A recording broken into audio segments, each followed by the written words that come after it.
I was only subjected to grass-fed beef. I intentionally ate pasture-raised eggs. I intentionally ate low-caloric, low-fat Greek yogurt. And the result was almost 3 times my testosterone levels. May I share a couple of experiments that I ran recently and the results that I got from it? I'm based mostly in Medellin, Colombia, and the country of Colombia has mostly, if not all, grass-fed beef, as opposed to most beef that's sold to consumers in the US, which would be grain-fed, right? There's a big difference between a grass-fed cow and a grain-fed cow. Do you want to just, before I share my anecdote, do you want to just share what you know to be the difference between a grass-fed cow and a grain-fed cow? Yeah, so there's a couple different variations you'll get. Sometimes you'll get grass-fed, grain-finished, meaning when they fatten them up in the feedlot where they're feeding them there could be 100% grass-fed, which is, again, grass-fed all the way through. Or you can have grain-fed most of the way through. But for the most part, most cattle in the US are eating grass for a lot of their life, and then they're being finished, fattened up in a feedlot on corn, mostly corn and soy. And what happens is they add a lot of intramuscular fat. And that's, when you get a steak and it has that white marbling in it, that's fat infiltrating the muscle. If you see that in a human body, that's a very bad thing. That's a sign of metabolic disturbance to the max. That's a sign of inflammation and other things. But it makes meat more tender and it makes it taste good because fat tastes good. However, it also adds a tremendous amount of both saturated fat and omega-6 fatty acids, because these, it adds a tremendous amount of fat to the meat, I should say. They may not actually be adding omega-6 even though they're eating it, but I'm just going to, that's what we know. And then I'm going to add my hypothesis that is, I don't know for sure, but I believe that it's because of all that inflammation being caused in the cow's body, that the meat is somehow picking up some of that inflammation and it's affecting us when we eat. And I don't think we know the mechanism for that. I'm just telling you that based on the patterns I see in people, I think that's what's going on. Yeah. The nutritional benefits that you get from eating a corn or soy-fed cow is vastly inferior to the nutritional benefits you get from eating a grass-fed cow. Yes? Basically, the grass has all these polyphenols and all the other compounds in it that are really quite devoid in the kernel. It's like, grass is typically relatively green, and then, the corn or soy is that like corn at least is that quite yellow color. So I think the answer is you're getting a lot more fat and potentially less other nutrients. And especially, depending on what you're getting, you can get grass-fed beef that's fed in a feedlot, or you can get grass-fed beef that's pasture-raised also. And so there's all these variations, obviously, but I think it's very likely that for most people, grass-fed beef is a better option. Yes. And segueing back to the experiment that I ran, I ate 450 grams of pasture-raised grass-fed beef 4 times a week for about 4 straight months while I was in Medellin, Colombia for 4 straight months. So I would go up That's to one pound for all the Americans listening and Brits. That's 1 pound essentially every day. And and in addition, I ate pasture-raised eggs. So pasture-raised eggs come from hens that ate worms in the ground, as opposed to being fed soy, corn, wheat, all that kind of stuff.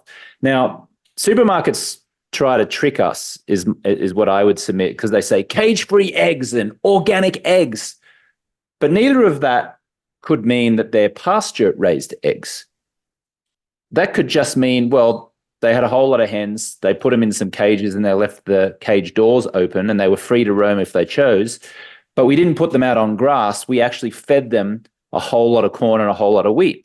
Now, hens don't want to eat that naturally. They want to go and peck in the ground and eat bugs and worms and all of those kind of things. So when you crack open a pasture-raised egg, the yolk is bright orange. If you crack open anything that's not a pasture-raised egg, it's much more a yellow type color. Now, what we want in terms of the nutritional value at least this is my understanding, and you can correct me or amend me if I'm mistaken, Andrew, is the orange yolk from the pasture-raised egg, because the nutritional benefits of that is vastly superior to anything else. Is that your understanding as well? Yeah. So, I mean, what's amazing, you can actually show there's been some farms that do it in experiments where if they feed these hens like things with a lot of red color, like red peppers, things like that, you can make a nearly red yolk, which is to say that the thing the bird eats is getting into the egg, no surprise, and not just the macronutrients, proteins, and other things, but these micronutrients, these carotenoids and other tertiary metabolic compounds from plants. So there are some farms that are starting to cheat by feeding things that are more red, but if it's naturally that way, I agree, it's likely to have a more nutrient dense diet. The only thing I'd say differently is I totally agree that's what hens naturally eat in the environment, but they love eating corn and soy. They like, just like people love nothing more than sitting at home and eating sugar and stuff like that. So they love eating it, but it doesn't mean it's good for us. No. So just to wrap up my experiment, I ate mostly 450 grams super punta anchor cuts of beef 4 times a week. And then almost every day I had probably 4 or 5 pasture-raised eggs. And then I would snack on 450 gram tubs of zero-fat Greek yogurt. Okay. And I would put some blueberries in there. And Greek yogurt is very high in protein and very low in calories, especially the less fat that it has in it. And I was choosing 0% fat Greek yogurt. And just to put this in perspective, 450 grams in a tub is a big tub. And it only had about 350 calories in that whole 450 gram tub. So very low in the caloric intake, very high in the protein. And then I was adding these blueberries, which are very low in the glycemic index, have lots of great nutritional benefits for you. And for the most part, 4 or 5 days a week, that's what I was eating, right? And then on the other days, I ate some crappy food and I ate some chips and I had some chicken and whatever, right? I got my blood work tested 6 weeks ago. My testosterone levels went from when I last had them tested about a year ago from the 400s, which is modest. It's kind of on the lower end of what a man in his late 40s probably wants to have, to over 1,000. Over 1,000. I mean, that is extraordinary. If you're a man and you have a testosterone level over 1,000, that's very, very, very high. Now, to be clear, my cholesterol level did go up, did increase, but when you tested the good cholesterol to the bad cholesterol, the ratio was actually incredibly healthy. So that's an example, I think, of what you do and what I guess have clients for is in terms of human performances. I ran an experiment. I was only subjected to grass-fed beef. I intentionally ate pasture-raised eggs. I intentionally ate, low caloric, low fat Greek yogurt. And the result was almost 3 times my testosterone levels.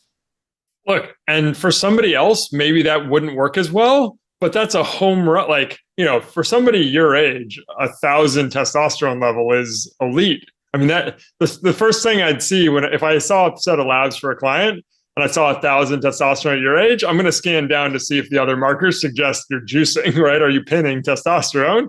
Mm-hmm. And if you're not, that's fantastic.